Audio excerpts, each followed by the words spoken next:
And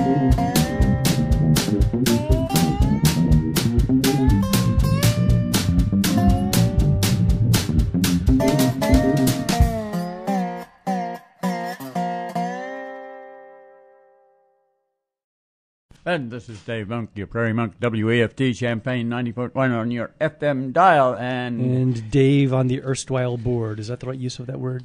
Anyway. Okay, and it's fundraising, so that's one thing we have to do. But we have a lot of things. It's Halloween time, folks. And I went to a rather wonderful pumpkin carving event last night. Cindy Strelo and crowd. And met up with lots of friends and relatives. But the pumpkin carving is kind of interesting. And it's not peculiar to the world.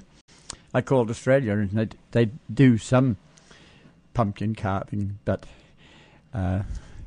Halloween is not big on the Australian calendar. It's sort of regarded as an American thing. So there are pumpkins everywhere, and they're innovative pumpkins. So there's also a ghost train at Monticello, and I watched them assemble 5 passenger cars plus a slug. A slug is a vernacular name for a car that has a generator on it, so you have lights that you can work with, and caboose, and they really have excellent facilities there. And part of what I would like to do, if I can get to it, is to continue our talk about what Heartland Pathways owns between Seymour and Whiteheath, then the Railroad Museum, and then on toward Cisco. And they were busy out there. The trestle that was burned recently on a little rail trail that the city of Monticello has put in. As is very, very typical, the July 4th parade and the Freedom Association often ends up with buildings being burned, and in this case it was the trestle burned. So it is being replaced. It's somewhat downgraded because a lot of the creosoted wood was burned, but it's strong enough to hold bicycles. Probably wouldn't be strong enough to hold a train anymore, but it's being repaired, and I would suspect by next week it'll be available for people to use. But all those things are going on, and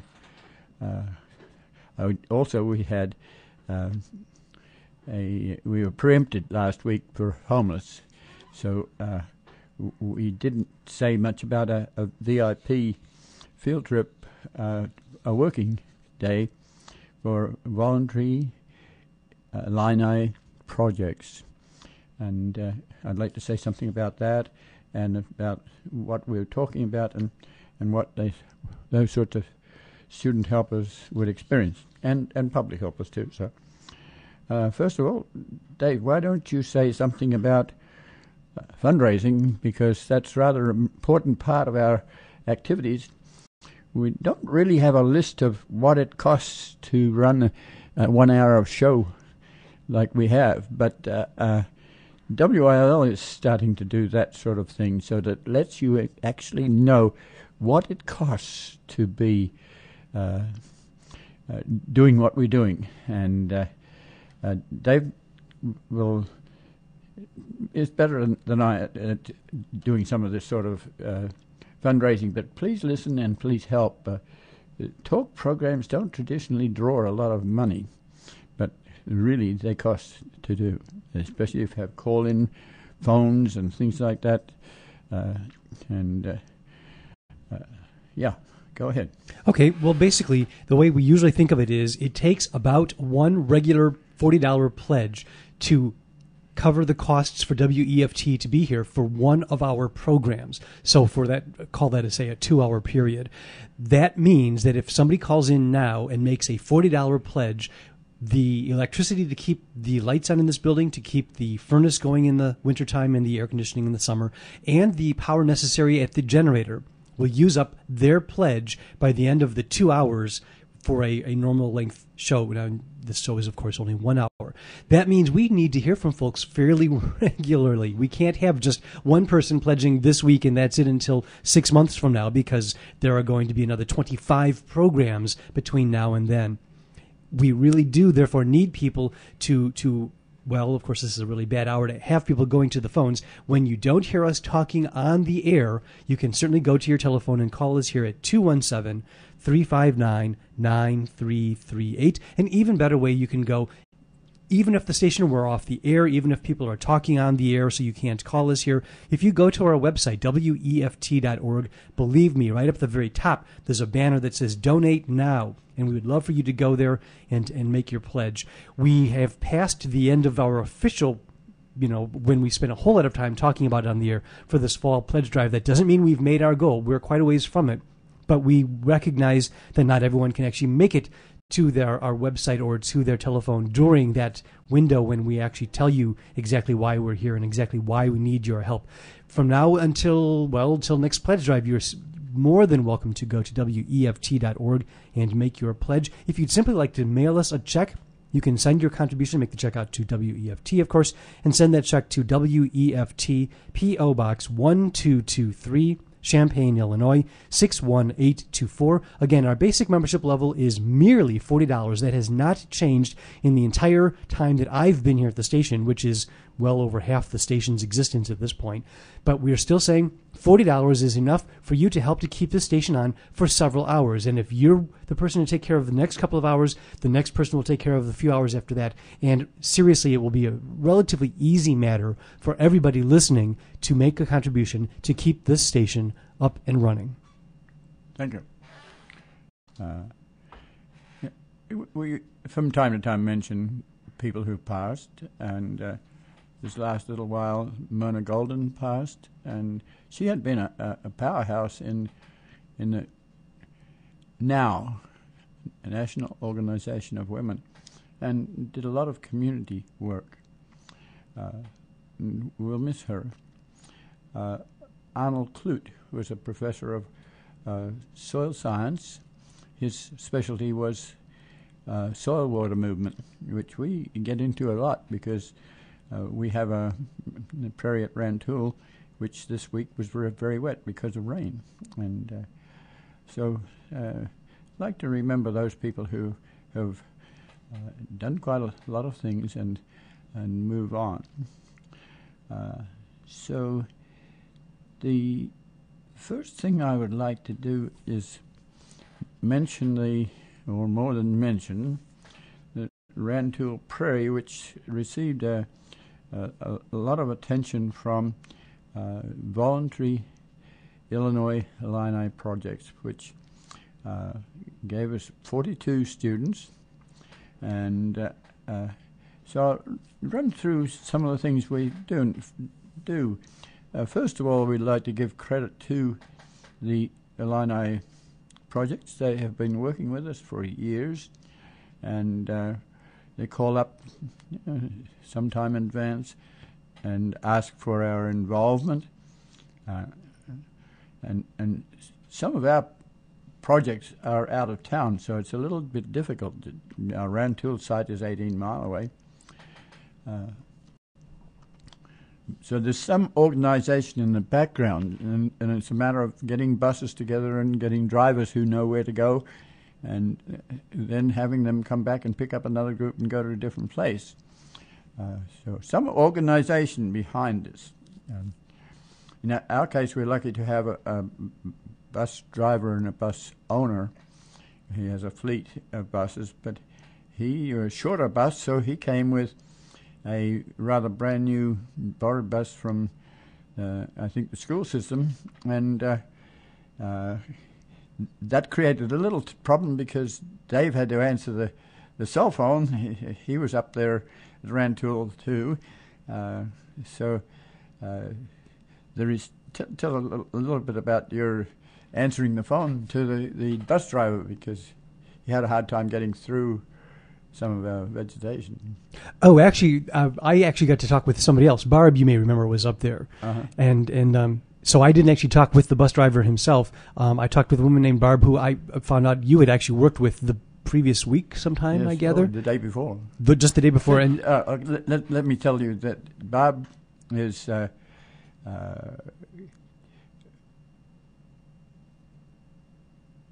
Barbara Keel Burton, and she was just she and her husband were driving down the old road behind the cemetery that is where our little prairie is, and I'd offered them a field trip into the prairie, which is enjoyed, and she came back the next day. So you met up with Barb.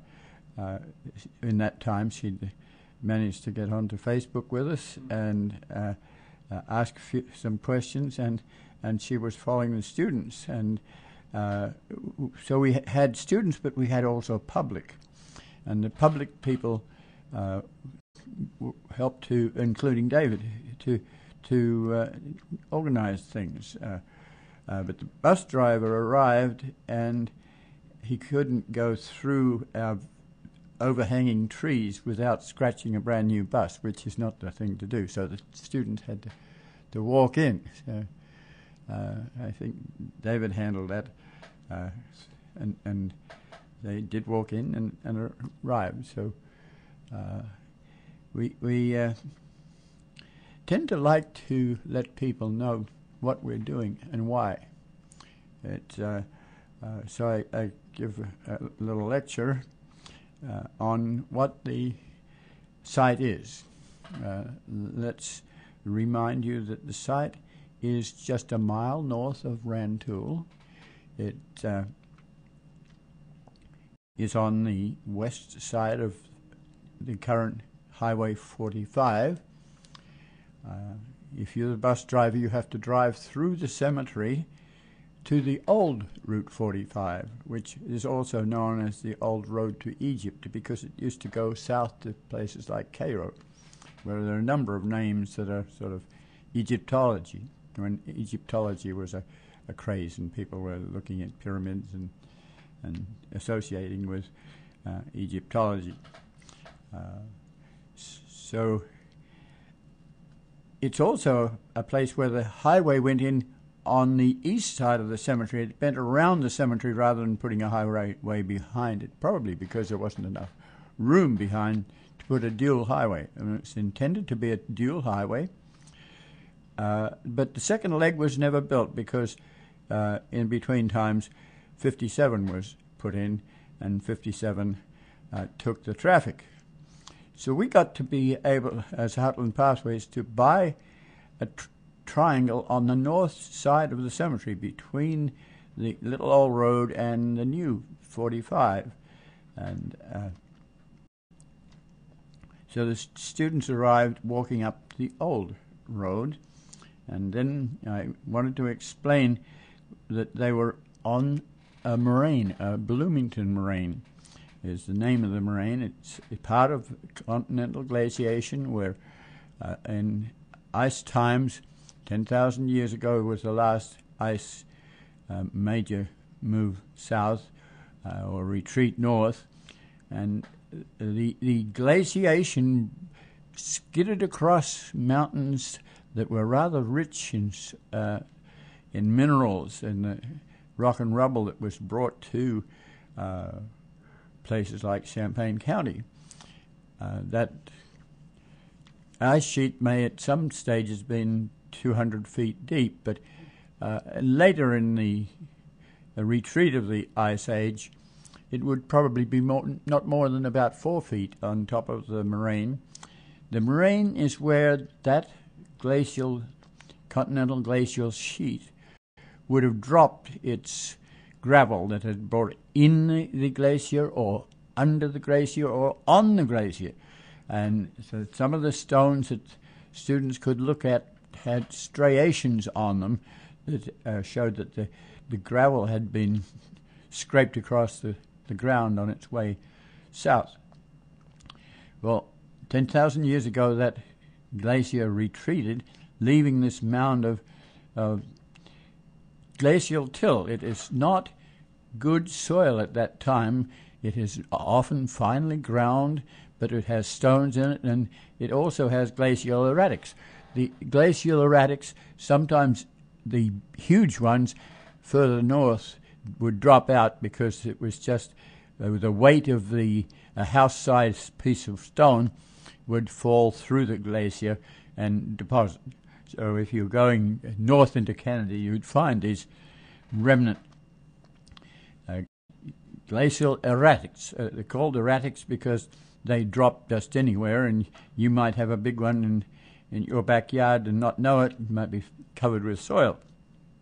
Give it 10,000 years of time and weather and the growth of plants, which gave it organic matter and brought it back to vegetation, then you have a sort of formula for making soil, and that soil is very rich.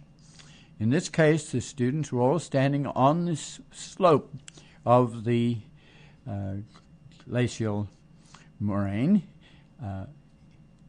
They were also standing almost in water, because the night before there had been a rainfall, and the water was coming down the hill just as it would have done in times of glaciation. The melting ice water would have dropped, and there would be little palmate streams that would come off the moraine and form what is called an outwash plain, which in our case is places like Flatville, which are labeled Flatville mainly because they were very, very flat and very, very good soil, lots of fine material, but very wet and had to be drained. So this week I had to go to a drainage commission meeting before a judge in Monticello, just because the flatlands were drained by people that early came from Deutschland and Friesland and places like that. So the students are standing sort of on a midway on this moraine, and there's a moisture gradient.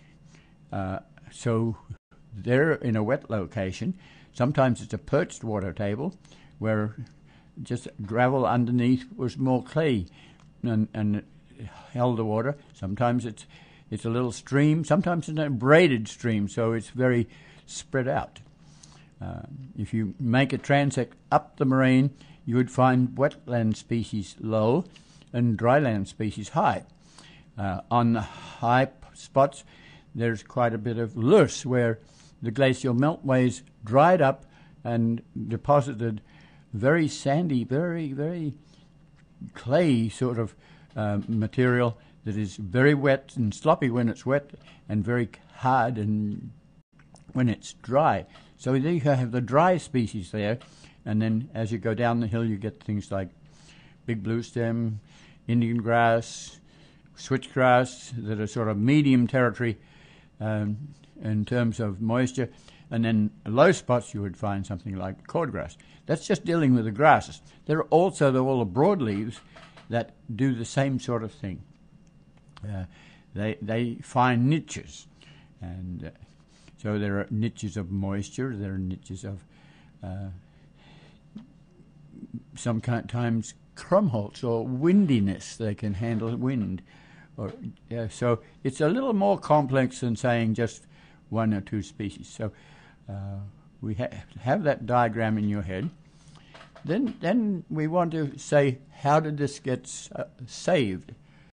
Why would we be wanting to buy this site?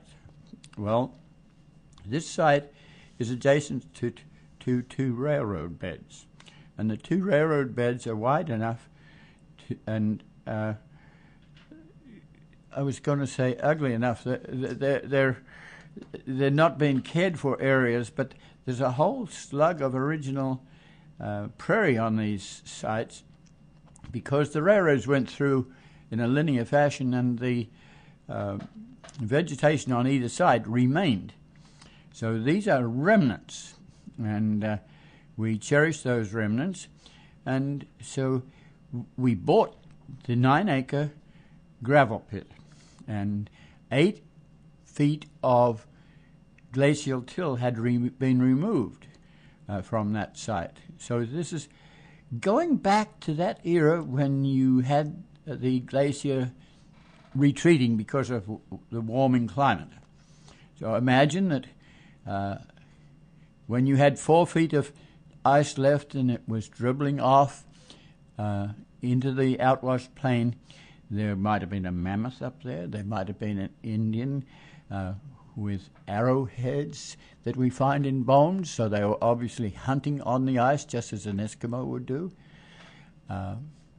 And so you're standing here in a historic site, settled by Indians, faced with a climate that is heavily involved in rambunctious clouds which create an electrical contact and lightning which would catch fire to the vegetation that's there. So we come through a cemetery, but the cemetery tells us a whole bunch about the history of this site, because the early settlers had their problems. They had to drain, and they had to have huge equipment to drain with, and they would have malaria, and people like women folk would die in childbirth because it didn't have some of the same facilities as you have today. So I look at one grave there, is one gentleman had 3 wives who probably all died in childbirth. So we relate our prairie to the history of how it was developed and how we might go back to what we call regrowth succession. We're, in effect, with a gravel pit with very few species on it, and it's coming back in because there were little corners and pieces and remnants nearby that could regrowth that prairie.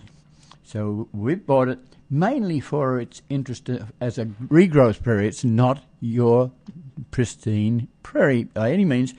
And what we have to do is dream about what was here early on. So we go up there and we photograph the plants, and the plants may be on the side of the gravel pit that wasn't worked very seriously. And so we gradually just start to figure out what we think it was like in 1850. So it's been disturbed some, the remnant is still there, and it blows across. Now, if you have a prairie situation like that, you're going to get some of the plants like goldenrod are going to be windborne, and they're going to blow across. So very easily you can have a prairie that's a little bit different than what it was before.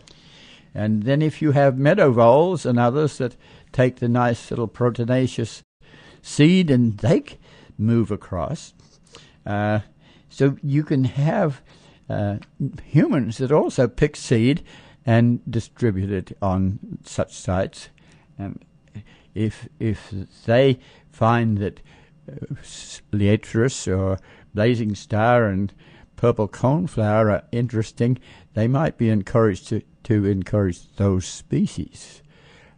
It might be that you have a very resistant species, it's like compass plant or dock, that have an ability to survive on a site that is very depauperate. So they may take over. So you have to think beautiful thoughts about what is this prairie. You're going to shorten its lifespan from that 10,000 years it took to grow and mature and create soil. You're going to try and do that in perhaps 500 years or 200 years. And you're going to try to make it as positive as you can. Some of the species that do well there, grey-headed coneflower or yellow coneflower, look wonderful when they're out in flower. The baptisias find their way, legumes, start to bring back some nitrogen to the soil. We're missing all the fungi and bacteria that were in there, so how do we encourage that to come back? You might even at some stage get a shovel from somewhere else, like on the remnant, and sprinkle a little bacteria around to try and bring back the soil. You have deep-rooted plants like coneflowers that have a 4-foot root, and you may sow that seed, but that seed may have to be fertilized. It has to go through a winter. It has to feel like it's cold, and then it grows. And bless me, it may take you 2, 3, or 5 years for that plant to grow. And in the meantime, it looks rather bare, and if you're not very careful, you will end up with off-road vehicles there, because they just think this is a muddy patch where they can do wheelies. That can take your progress back for a long time. So we suspect that this gravel pit is probably about 70 years old, and we've been owning it for about 5 years now, but been caring for it for about 40 years. And sometimes people have tried to put agriculture on it, and if you put enough fertilizer on, you can probably grow corn and soybeans. But we're taking that sort of land back to normal. In some cases, we've had the site herbicided, or part of the site herbicided, and that's because we're near a cemetery and we have a wonderful weed which is called teasel, and it's a beautiful weed, and it's used to tease wool in early times. It's sort of thorny, and it just goes everywhere. So on Saturday, after the VIP people who were there and picked seed, we had Ron Sleater from Decatur came with backpacks of herbicide, and herbicide specifically the plants that we're worried about, and leave the prairie plants that are growing around. When the state comes and herbicides for teasel, they don't know about the prairie that's underneath, so they blanket spray. I thought that was one of the more interesting things that I learned, actually, when I was out there listening to you explaining things to the VIP students, is that the teasel must go. You may have other things that you consider to be weeds, but they can disguise themselves. They're more hidden in the undergrowth of the other prairie plants. Teasel is this giant 4-foot, sometimes 5-foot tall plant, which means it's jumping out and shouting to the state of Illinois people, come dump chemicals on me. And at the same time that they're going to get rid of the teasel, which you don't want, they're also going to take care of plenty of good plants that you would like to actually have spared. So the teasel is this giant red flag to the bull of the state of Illinois to come and dump stuff that and as you say, they're not going to be precise like Ron Sleater and just take out the one, the one plant that none of us actually want to have there. We might want to point out at this point that the views and opinions expressed are solely those of the speakers. The state of Illinois is a large bull with red flags. That's, well, perhaps not everybody at the station would agree with that. Yes. Okay. We have to balance all our concerns with city councils, with people who need to mow, people who need to be neat and tidy, whereas the prairie looks like a bunch of weeds. So let me do what I did with the students, was to give them a transect across the prairie that is our gravel pit. So you start on the west side with a railroad. It was a dual railroad, a very heavy duty. Still is, but it's only one line now. But regularly trains are going there. Then you go down a ditch, because railroads need to be well drained. Those ditches do the draining, and the ditch is wet, and it attracts the major tree that we have on the prairie, which is cottonwood. So there are cottonwoods in that ditch. Go a little further, you go up. So the main line is like 200 yards, 200 feet wide, and then there's an interurban that runs much more recently than the main line. The main line may be coming in 1850s. The interurban, or the Illinois Traction Company, would run between urban places, two or three or one little cars on a track that's probably about 47 feet wide, and a peculiar figure because they took 6 acres, and 6 acres to the mile means you end up with a tract that's 47 feet wide. But on either side of the interurban, there's also space for remnant prairie. Then you go across a little further, and you come to the old road to Egypt, this small road which started off as a muddy or gravel road. Then it became a corduroy road with trees lying down sideways, so that you could take your horse and cart across it without getting bogged. Then later in the 30s, in the Prairie area, when you had WEPA, was given jobs, and some of them was to put in concrete on that road. So it's a concrete road. And sometimes it wasn't engineered totally well because the cracks between the pieces of concrete were too close, and so we have bumps in that road. So if you're walking or driving up that road, you have to be rather careful.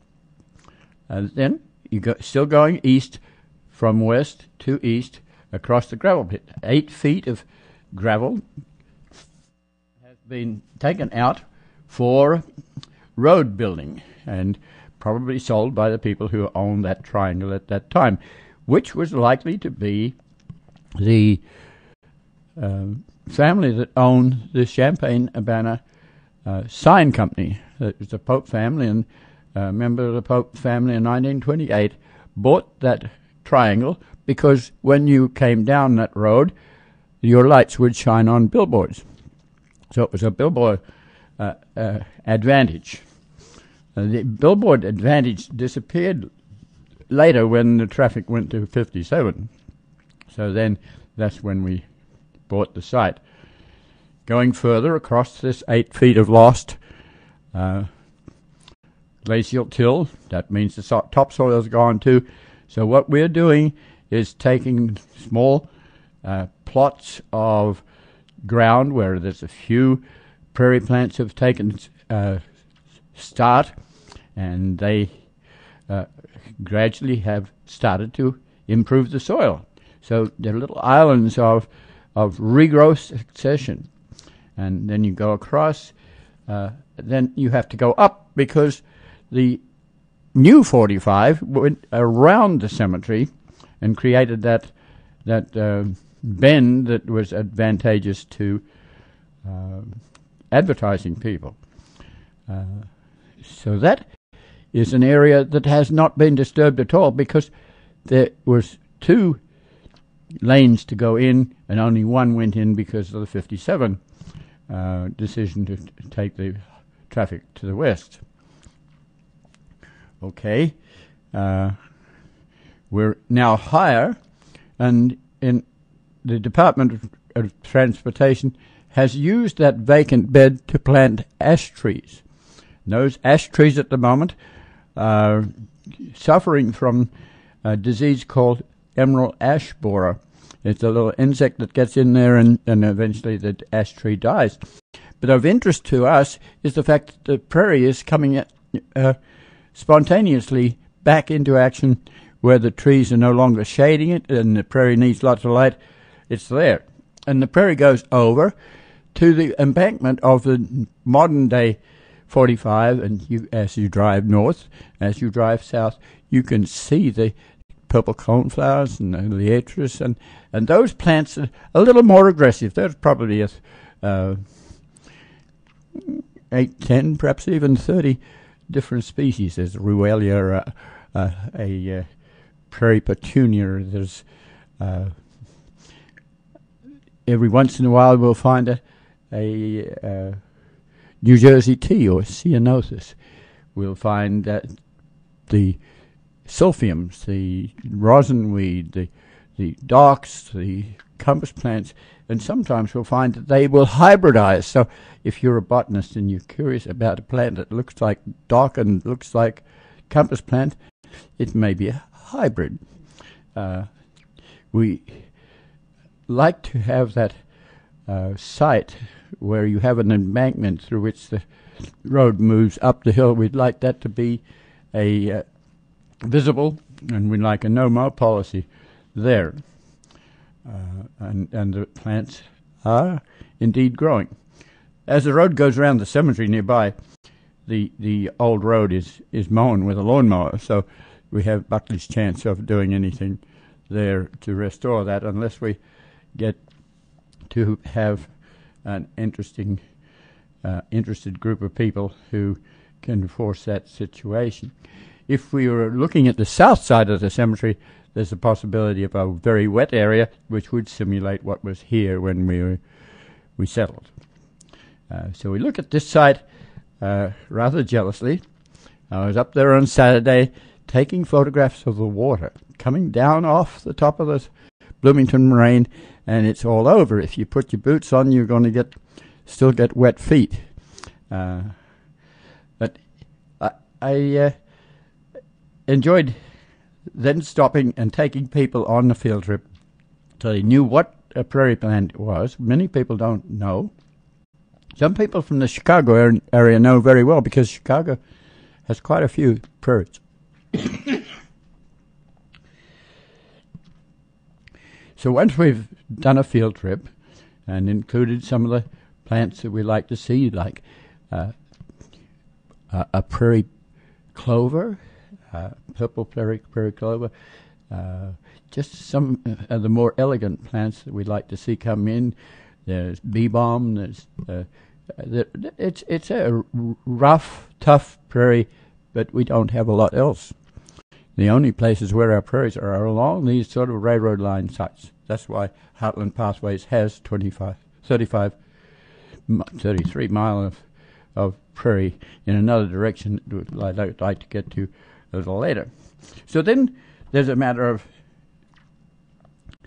jobs. So David was detailed to work with engineers and say something about the trash situation. Oh, actually, I wanted to talk about the bridge building situation myself. It was great fun working with these guys. I haven't been around undergrads for quite a while, and they're not quite a different species just yet. We still have something in common, and I told them I'm a computer science person myself, so that kept me at least roughly in the same ballpark with them. We're all what you call north of green types. So before they got there, I grabbed a couple of sizable pieces of lumber and put them across one of the moist ditches so that you could get from one side to the other. And when these guys came along, Dave pointed them to a really nice, well-constructed piece of trellis or something and said, okay, well, you guys can move this. We have other stuff, moist areas that need to be bridged. And so I had a bunch of these engineering students pick up the piece of heavy-duty, whatever, well, it was trash too, yes, but it looked like it had come from, I don't know, some greenhouse or something like that. It was pre-put together with some decent-sized pieces of wood all fastened together, and they were long enough that they could actually span this area that had this very slight flow of water in between two mounds. And so it was great fun turning them loose. These were all U of I undergrads, and I believe all the ones in my detail were engineers. And I said, okay, guys, you figure this out. Here's the wood at your disposal. There's the water that we're not going to be able to jump across. You guys figure out how to get us across that. And it was very interesting. The first thing that they did was go back to the little bridge that I had built myself. What I did was I maneuvered these two pieces of lumber so that if you walked across them, they were relatively stable. If you stepped to one side or the other, they didn't slip, to the left and right, tempting to tip you off. They came up with a very clever idea of taking even smaller pieces of lumber and putting them under the ends so that you could picture what they've actually created here is the letter I.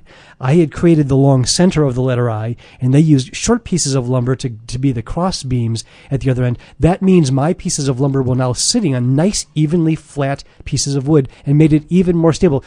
There's some use to these engineering kids, they're really down here. If they didn't know it before they came to the U of I, they seem to be learning it while they're down here. Yes, well, we're very interested in having engineers talk about or realize what we're doing with biodiversity. Those bridges allow us to go from the little old road down across the ditch, which is the traditional ditch that drains the interurban, up onto the interurban where we had people picking seed that's kind of dry because you've got gravel that forms the bed, and then down to another ditch, and then up onto the Canadian National. And that bank, once in every 20 years, when the season is absolutely right for coneflowers or liatris, it will be just a blaze of colour. And this year has been a drought, so you don't have that. And the plants are smaller, but they're doing it well. They have a drought resistance that agronomists look for in their plants if you're going to take agriculture into drier areas. So this is our gene pool. And so I use those bridges to allow 42 students to go over onto the interurban and get a feeling for the dryness there and then the dampness where the cottonwoods grow, and also the embankment to the Illinois Central, which is now Canadian National. And so that detail was excellent. They also lifted out a whole bunch of horticultural pots, which these days are recyclable.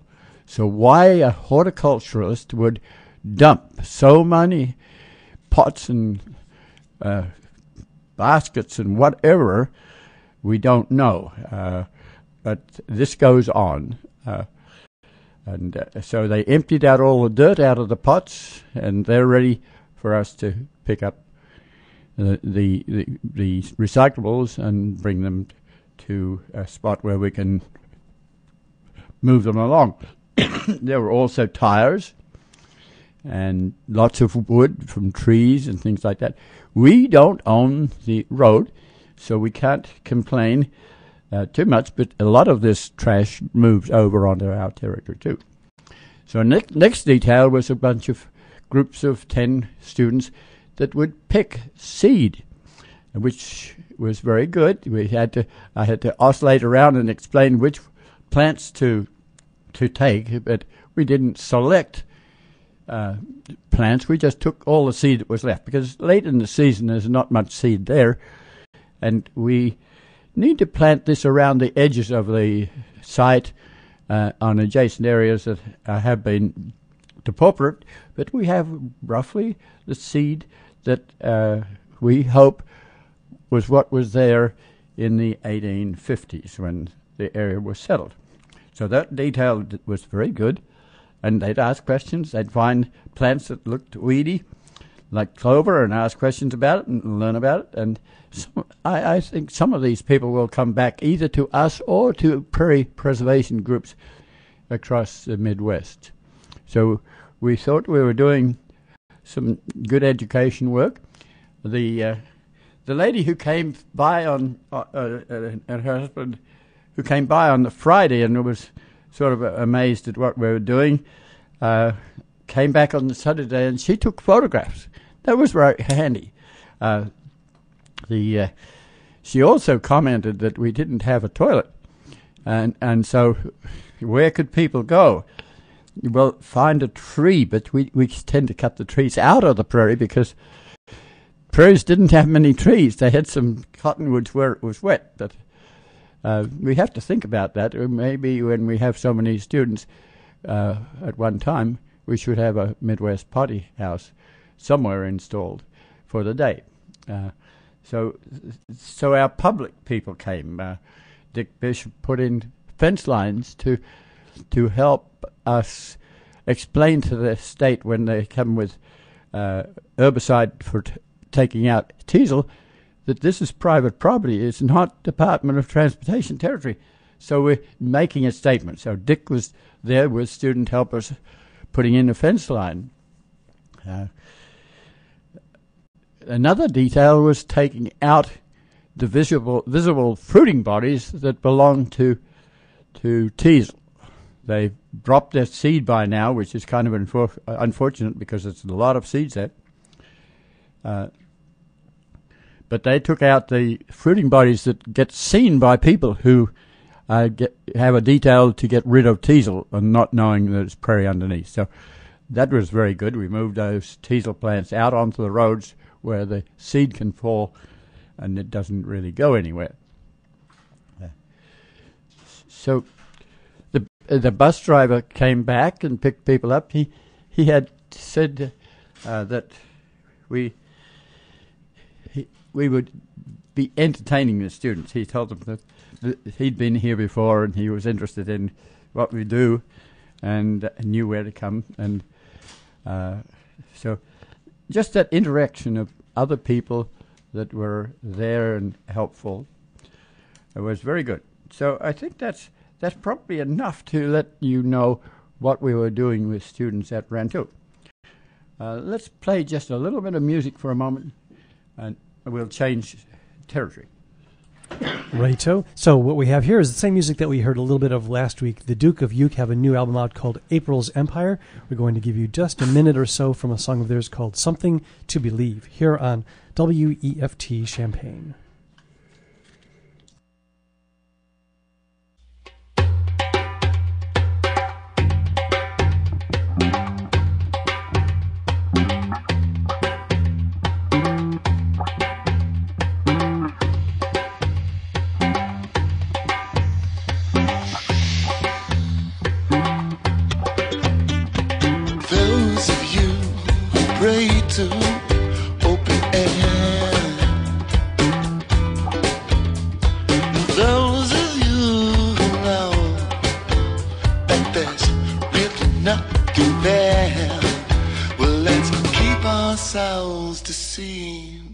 We need something to believe. Let's keep ourselves deceived. We need something to believe. Something to believe. Something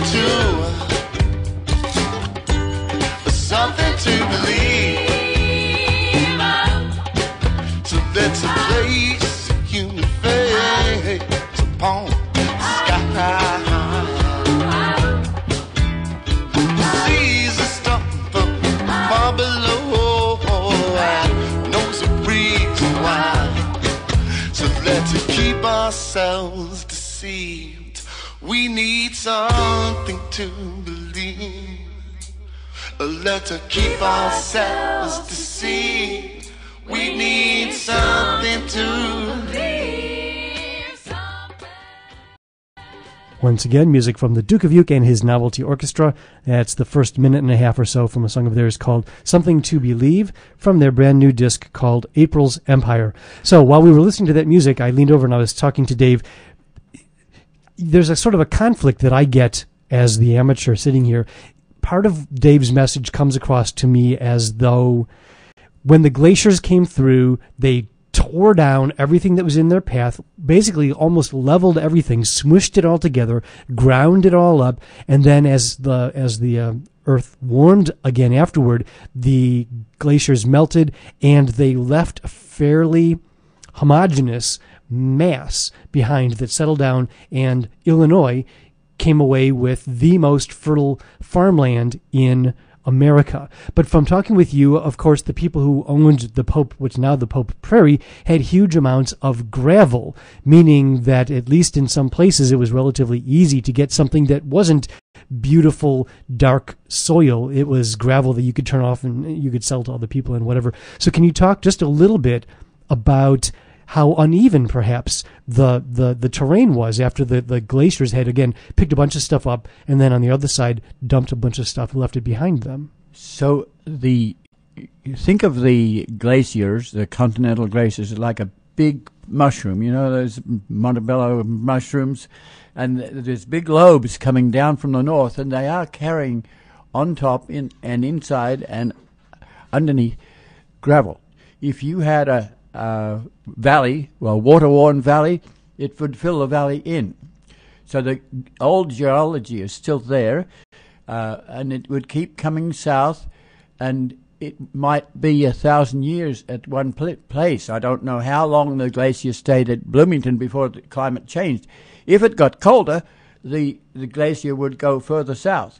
If it got warmer, it would retreat north and eventually retreat it all together when the world warmed up. So they're at the advanced edge of the moraine, or that glacial ice sheet, there's gravel all the way along. That may be various. Some places more lucrative than others because there was a more dump. But that area is somewhat more early season. If you grow vegetables, you can grow vegetables there. Yeah, but it's gravelly. The main areas that are very productive are where that gravel is filtered out and goes onto the flatlands. So the very best soils, Drummer and Flanagan, are on Flatville and those places where Europeans coming from Western Holland, Germany, where there were areas to be drained, they knew about draining, and they got the very best soils. And so that is the agricultural land you're talking about. If you have agriculture on the moraine, you do something else, which is different. You have irrigation, and you irrigate. That gravel lets the water move through. It's a very expensive in terms of water, but it allows you to grow a crop of corn in an interesting place with that artificial watering. If you're on the top, there's a rolling nature of it. So, yes, you can imagine that there are gravel pits that are more lucrative than others, but they're on the front of the moraine. So it sounds like, okay, it wasn't all, again, homogeneous. It was all evenly spread. Every area has the same amount of clay, of sand, etc., as all the others. But of course, you've got human beings who are self-selecting, and they're saying, "Oh, it's clay over there. I'm not going to settle there because my people know not to do that sort of thing. We're going to go over here where it's nice and dirt, and this is going to be the good area over here in Flatville." So we have the researchers that research this, and they look at aquifers that are underneath this, where there's lenses of gravel. So it's not always uniform. It's documented, and so sometimes gravel people will be heading to specific places, like in Champaign Moraine near to Parkland College. There are pits where there has been gravel removed, but haven't always been successful because the gravel has been in a lens. So it's not uniform, but it is basically along the front edge of moraines. And you can look at the soil. So the students are being shown the soil that is there, and it's rough and tough, but the plants are starting to grow. And once they grow, they sort out on the very fine materials and grow. Okay, I've only got a few minutes left, but perhaps we'll save it for next week. But remember that there's a ghost train out there.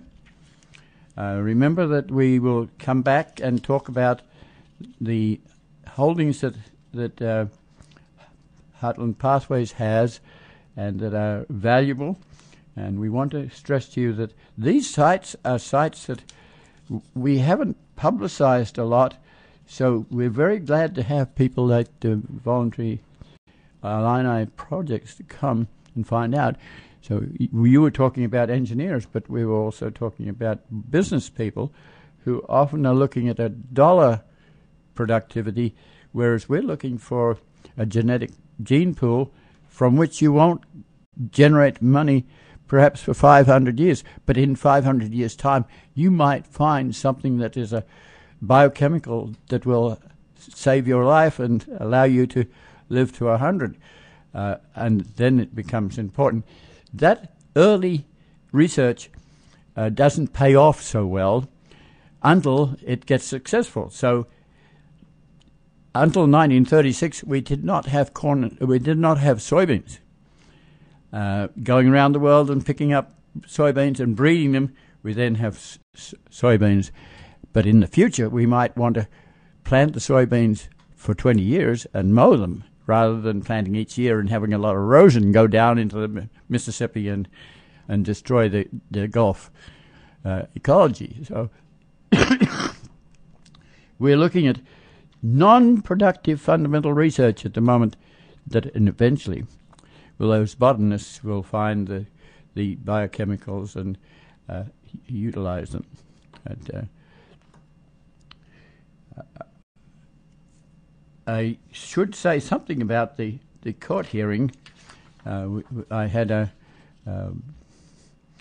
request. There are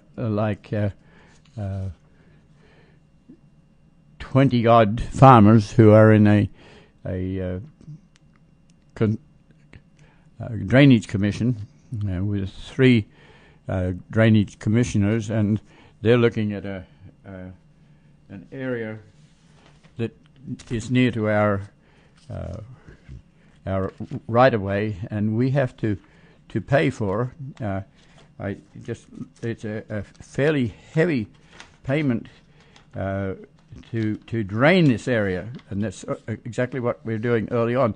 This amounts to $30,000 for a project which is smaller than most. So we had to go before the judge. We had to decide that nobody was going to object to this, and it took about 3 minutes for us to have an attorney present to the judge, and that docket was moved on to the point where they'll take contracts. So I think that's getting to be nearly, that's your time. Mm-hmm. Yep. So this is Dave Monk, your Prairie Monk, WEFT, Champaign 90.1 on your FM dial. Think about volunteering with us for a while, or coming and helping us with our attempt to put things up on YouTube with the help of the Urbana Public Television. We have 4 programs up there already, and that will help you understand what we're doing, and we're dropping in the visuals. So after this, we'll go to next door and we'll drop visuals into this program so that you will have a better idea of what we're talking about. Yes, this is Dave on the board. One of the things I get to do here at the station besides sitting at the board is, as Dave just said, I go over after the show, and Dave and I put our heads together and we find pictures now that we can put with the YouTube videos where you can actually go back and not just listen to this program, but actually see some of the pictures that we'll come up with to associate with the various things that we've talked about here.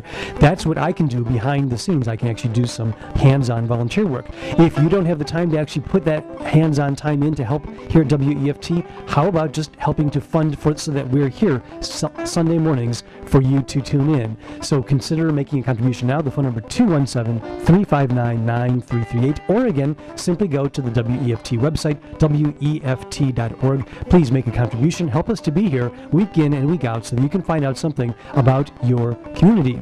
And it now being noon, it's time for us to move along.